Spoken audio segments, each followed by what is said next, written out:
to Wake Up West Palm, where we talk all things downtown West Palm Beach, and you get to meet some of the incredible people and businesses in our beautiful community. And today, I am so excited to be joined by Elisabetta Summa. She is the culinary director and partner at Big Time Restaurant Groups and Rocco's Tacos. Elisabetta, thank you so much for having us at one of your beautiful restaurants. Thank you, Kate. Thanks for coming to Elisabetta's. This place is so gorgeous, and we were just commenting how wonderful it is. We're outside, and you guys are in such a prime location in West Palm. Well, we weren't sure it was going to be a prime location. I mean, we believed it would be. You know, when you're starting a business, you never know. But with the waterfront, it really has turned out to be something special, I think. I'm biased, but I think so. It absolutely is. And every time I walk by, I just peek in and you can see everyone just having such a great time. And it is just such a beautiful place. Well, okay, you have such an incredible history and you've been doing this for such a long time. A long history. So tell us a little bit about Big Time Restaurant Groups and some of the other brands. Okay, so, well, I've been with them for almost 30 years since the beginning. We started with Big City Tavern on Clematis Street. And my partners actually had a restaurant before that. They had John Bull English Pub, which you probably don't remember because it was a long time ago. And they wanted to open a restaurant on Clematis Street. Pioneer Linen was there. The Drama Works was there. You know, there were a lot of anchor icon businesses that are still there today, but there weren't a lot of restaurants. And so they had a vision for a restaurant that had a tavern-y urban feeling. And they reached out to me and we made a deal and I became the chef of that one restaurant. And it took off. And we opened another restaurant in Boca, and we opened City Oyster, and we opened City Cellar, which is in the square now. It's been there almost 25 years. We have Grease Burger Bar, also on Clematis Street by Drama Works, and that's a fabulous place to get burgers and craft beers and whiskeys. It's really fun. And Rocco's Tacos is now on Clematis, where Big City Tavern was. Then Big City is in Fort Lauderdale still in its second location, where Louis Bossi's, our other Italian brand, is in Fort Lauderdale. So yeah, and so we have eight Rocco's Tacos. I know, that's so many. I know. We have the most Rocco's Tacos of any of the brands in the group.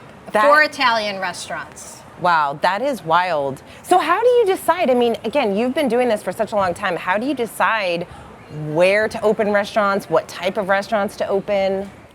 Well, my partners have most to do with choosing locations of new businesses. I kind of come in on the side of, we're doing this, we need a menu, here's the concept, what do you think? And the kitchen design. So I'm in charge of designing the kitchens and writing the menu, hiring the chefs and the training, everything to do with the back of the house.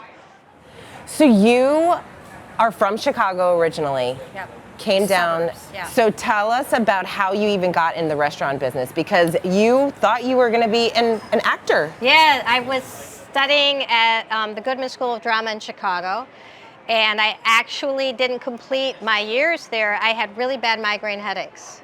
And so I had to drop out to deal with that. I moved back home and I was like, yeah, I cannot stay at home, at the age of like 18. So I got a job in a restaurant and I fell in love with it.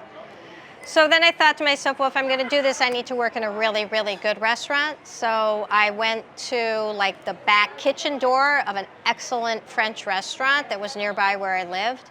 And I knocked on the door and I kind of waited and I waited and nobody opened the door because they don't, you don't knock on the door in the kitchen, you just barge right in, right? So then I waited till like a vendor was going in with some boxes and I slipped in and I had a conversation with a chef. And he said, well, come back tomorrow. And then for about a week, he kept saying, come back tomorrow.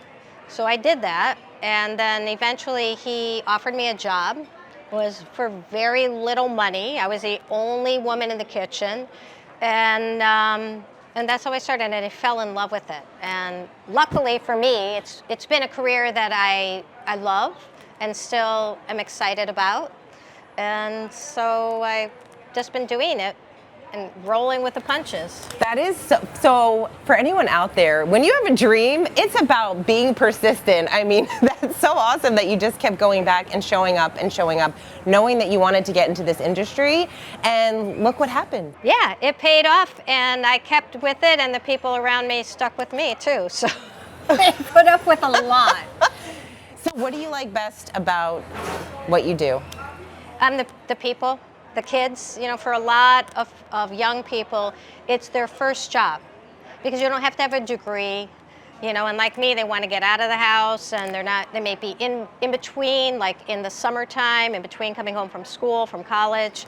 So a lot of people, I think, for hospitality, it's their first job work in the workplace. And that's really a privilege to be dealing with people at that age. And they keep it fresh. I know that I'm old enough to be like their parents in most cases. And, some of them call me mother or mama. And I'm like, okay, that can stop right there. Like, you're a chef, I'm a chef. Like, let's talk like professionals here. I'm not your mother. But I love the kids and I love the food, and that's just the pursuit of excellence. And sometimes they're not really, they don't understand. For them, it might be just a job. They think they just got a job. But for me, I try to teach them that they're working in a craft, an industry that has a long history, and that's a really worthwhile skill to learn. And people get a sense of pride from what they do. And maybe that was a newfound thing for them to have a sense of pride in making something and having a job well done. So my favorite part is the food and working with the staff. That's so awesome. You're really creating that culture for them. And the rest like any industry, there's an art. It's the creative process of whether it's the design of the restaurant, it's the menu, it's working together, it's the creating of a culture, and that is what you're doing, and obviously successfully with so many brands. Thank you, yeah. We're lucky. There's a lot of great restaurants in West Palm, and it just is growing like crazy now. Yeah. We've seen so many new restaurants, which is fun. And it brings a lot of great competition, which is scary but fun also. So how do you decide what goes on a menu when you're looking at food? You have a real passion for food. Yeah, no, it just comes to me in a dream. No, it's we look very specifically at like what isn't moving, what people aren't enjoying, or maybe for me what isn't being executed well, or trends, what other people are doing that's like, why aren't we doing this? We need to be doing this. So there's a lot of different inspirations for a dish. And then we work a little bit seasonally, but not so much in South Florida because it's kind of wacky, the seasons. You don't have the same, like it gets to be winter and you're thinking, oh, we're going to do some braised dishes and these heavier dishes. But then it's like, 85 degrees out. So, trying to, I think a lot of people feel that visceral sense of identification with seasonal food, but in Florida it's a little mashed up. So, Interesting. Isn't it funny how people going to a restaurant might not pick up on that, but it's something that being in the business, and understand what works and why it works, and then how to kind of shift and change. What makes Elisabetta's so special? Oh, well, I don't want to brag. I feel like it's special. I think it's special, I would say, not because of me. It's special because of all the things that make it what it is, which is the location, which you mentioned, being outside, having 150 seats outside on this beautiful waterfront, and being, part of a great community with so many people living downtown. It makes it a restaurant they can walk to and enjoy. The things that I think we do are special, maybe common because they're Italian food and everybody loves Italian food, and those offerings aren't that special, but the way we do them with very good ingredients, a lot of the foods that we buy are imported from Italy, and most of the dishes that we have on the menu have some component of being completely handmade from scratch. We make all the pasta from scratch, all of it. And we make all the bread. We have an artisan bread program, a big deck baking oven that's steam injected for artisan breads with a natural sourdough. We dry age steaks and cut them here, and we cook them over live wood fire. And our pizza program is amazing. Like, pizza in itself is a whole world for me.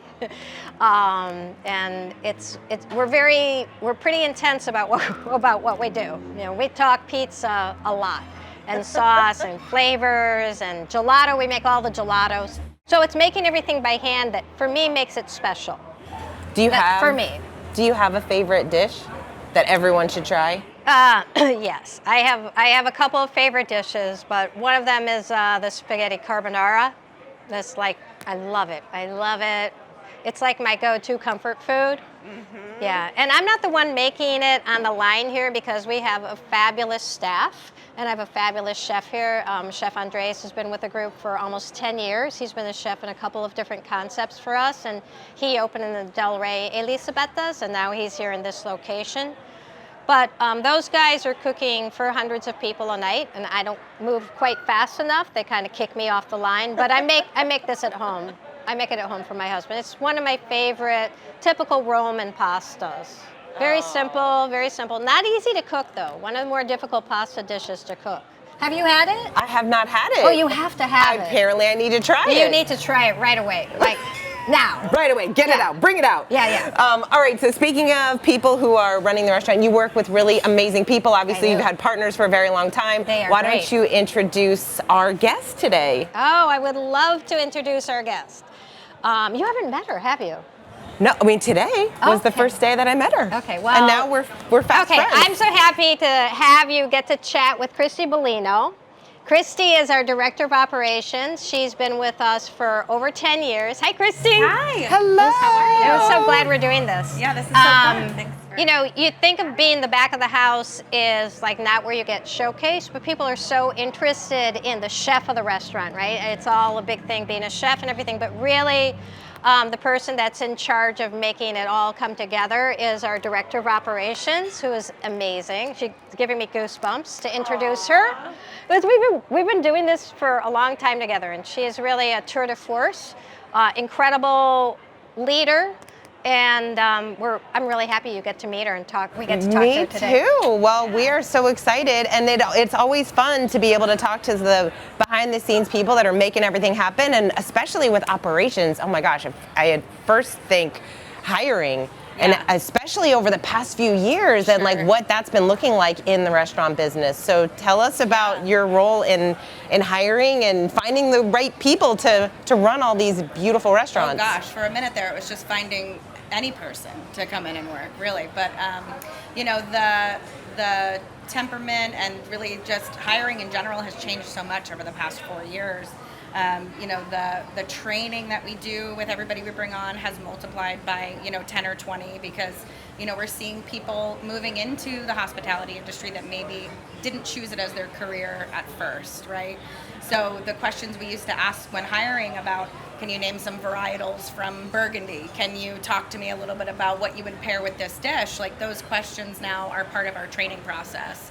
And it's more about, how they come to the interview and how they present themselves and how passionate they are about food and really just service, because that's a lot of what's been lost, I think, most recently in hospitality in general. Yeah, that's so interesting. Do you see a lot of people that that are really curious about kind of just being in the industry in general, so they just want to kind of get started? Oh yeah, I mean, especially when we first reopened post-COVID too, it was like people maybe made sourdough at home for the first time for 6 months. There was a lot right? of sourdough happening in that time. There was a lot of sourdough, there's a lot of baking happening, I think, just in general. And those people who maybe did an online wine tasting and realized, oh, they only like Pinot Noirs from Oregon, and why do they like Oregon, and what's that microclimate? Now we're like, well, maybe food and beverages for me. And so the onboarding process and the training process for us, which used to be really just, here's our food and here's our wine because you already have this other knowledge, became, well, this is Italian food, and here's the name of the shapes of pasta, and here's what we call induja, and where is that from, and what does it taste like? So it's been really fun because knowledge is power, right? And for us, that's always really been our motto, but it's like getting back down to the building blocks of what that means to be really successful in the industry. So is there a particular moment that stands out for you that you feel like was just one of like your most proudest moments in your work? Yeah, I mean, I am very lucky that I get to surround myself and work with people who I enjoy being around. So I feel like when we have small wins, it's almost more fun because it's kind of like this aha, like we're all celebrating together a lot. But opening this restaurant really was a huge, huge undertaking for us. I mean, we just, trained, hired, and opened really when everything was still closed almost at that point. So just being able to, working with LB and really hand in hand with a group of incredible individuals that came together to pull this huge property together during that time was really, I think, like one of the best points of my career so far. Oh, that's so awesome. And now, LB, do people call you? Is that what people call you? Yeah. Yeah, it's a little bit easier than I should have told you. It would have been I was so like, much easier. do I get to call you that now? Are we friends? Yeah. Are we friends and I get to call you LB? Yeah, everybody calls me LB. But it was so funny that just this morning, I guess on your Facebook, Christie's Facebook, it popped up a picture of she and I were standing looking at a set of plans with our sommelier that's in charge of our beverage program for all the restaurants. And this place was a pile of dirt. And we were just, looking at the plans for it, and that just popped up today. So that was really, that was fun to see, to look back and remember. And when you're part of a process of building from the ground up of the restaurant, you get to see everything happen and be a part of all the decisions, that go into opening a business like this. It's really fun. So that's special. Yeah. And you guys must see so many celebrations. I mean, the ambiance here is so unique and different, and it's really such a vibe with just the beautiful, it's like just the lights and the flowers and it's so awesome. And so I can only imagine how many birthdays and celebrations that come here. I mean, that's a big part of why I stayed in food and beverage. Like, my family owned a restaurant growing up, and I have cousins who owned a vineyard, and I'm Italian, so like we were happy we ate, we were sad we ate, So it's food has always really been intertwined into my life, like in every way, right? So there's not a lot of careers you can have where you get to share these milestones that people have. And you really take a big part into making everything else perfect, so that milestone is the milestone that they're enjoying and that they remember, and not about like their terrible service or their chewy steak or their horrible cocktail, That never happens. That never happens for us. Never happens. So yeah, for me, that's a big part of why I chose this career path, is because like I loved being a part of people getting engaged and then seeing them come back to celebrate their first anniversary, and then they have their baby shower with us, and then they're having a communion with us, and we're like, you're a part of their family, not really, but they're coming to celebrate with you the most important parts of their life. And that's like a big part of why I love doing this and getting to work with LB and in these restaurants where people celebrate like that, because it's really great. Do you have a favorite? Now you're a certified sommelier. Mm-hmm. Do you have a favorite beverage or a favorite wine that you feel like people? Oh gosh, well, there's so depends many. on how long the day was, I guess. What it is. But right now, I'm maybe really, like an unexpected wine that people haven't tried. Okay, well, yeah. I mean, I love Sardinia in Italy. Is like my favorite region right now. It's a little island. The wines tend to have a ton of salt from the sea, a little bit of mineral. You get like really great crisp, dry white wines from there. I just started exploring a little bit of what they have in their reds, but they all have like a great backbone of just being like clean in the finish and great for sipping outside or on a boat or anywhere or on the roof. sea. On the roof. Or on the roof. You got to tell Kate about the roof. Yes. Our rooftop project here is called Capri. And it is going to be overlooking the beautiful marina views, but just from 2 floors up, so you'll be able to see even more and across right to the island. But yeah, that's the basis of it is about thinking that you're sipping on a boat off the coast of Capri. So we'll have some great whites there, probably one from Sardinia as well. But we're really excited for that to get kicked off for sure. So cool. And Christie is she's an amazing leader. As a director of operations, she's running all of these restaurants. Very complicated. She wears many hats, but she's also a great cook, which I happen to know. Do you have a favorite dish to cook? Also depends on how the day went. Oh, geez. But if I'm cooking lasagna, most people who know me just leave. Just stay out of the kitchen. That's like the sad meal, the very long day meal. Oh my gosh. That's like a therapy session. Yeah, that's self-therapy. Yeah, it's more about the cooking process. Oh my gosh. Yeah. But yeah, other than that, I have a garden. I have a 6-year-old son, and he loves to garden too. So we eat a lot of stuff, like running out back with a basket, picking some stuff, and grilling with like a protein for dinners. Mostly anything under 30 minutes is really the best choice. But Yeah, again, it depends on if you have a great bottle of wine and you know what it pairs with too. That's always, I usually start with the wine and then pick the food after. Got it. I work a little backwards, I think. But, Oh my gosh. Yeah. All right, so is there anything that you feel like people need to know about Elisabetta's that they might not? Well, I think that the thing is that Italian food is everybody's favorite, but that we do it a little bit differently because we're making everything from scratch, and that's what I think that's what sets us apart, don't you? Or do you have a different idea of what it is? I totally agree. I mean, we know, the people that we're sourcing ingredients from. We've been to some of the producers there in Italy that are making what we're purchasing.